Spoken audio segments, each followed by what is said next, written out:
আমি আজকে এই জমিতে নোনা ব্যবহার করব, আবহাওয়া খারাপ, নোনা দেবো যাতে পেঁয়াজটা ভালো থাকে। যাই হোক, ধন্যবাদ ভাইকে। তো বিষয় হয়েছে মূলত ওইটা না, মূলত যে পেঁয়াজের কালারটা কিন্তু সুন্দর আছে, পেঁয়াজটা ভালো আছে নাকি বলেন ভাই? আছে না? এবং যেহেতু আজকের আবহাওয়াটা খুবই খারাপ, সকাল থেকে বৃষ্টি হয়েছে কিছুটা, আর যেহেতু অনেকদিন পর যদি বৃষ্টি হয় তাহলে সেই বৃষ্টির কারণে আকাশ থেকে যে সীসাটা আসে, সীসা পড়ে ওটা হট করে দেখা যাচ্ছে পেঁয়াজের আগামরা এবং পেঁয়াজ গাছের পাতাটা মরে যেতে পারে, মানে মরার লোকটা লাগতে পারে।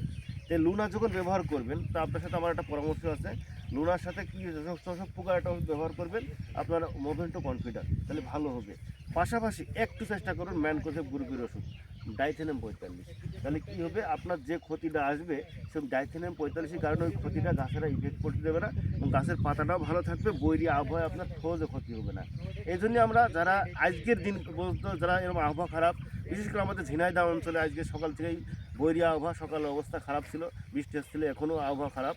এই জন্য যাদের এখন লুনা ব্যবহার করার ইচ্ছা আছে তারা লুনার সাথে ম্যানকোজেব গ্রুপের ওষুধ ডাইথেনিয়াম 45 ব্যবহার করবেন। পাশাপাশি একটা রস শোষণকারী পোকার জন্য থ্রিপস, শোষক পোকার জন্য কনফিডার মোভেন্টো ব্যবহার করবেন। তাহলে কী হবে, আপনার এই গাছ যেমন সুস্থ সবল আছে ঠিক সুস্থ সবলও থাকবে, পেঁয়াজটাও ভালো হবে, ফলনটাও ভালো হবে। ধন্যবাদ, আসসালামু আলাইকুম।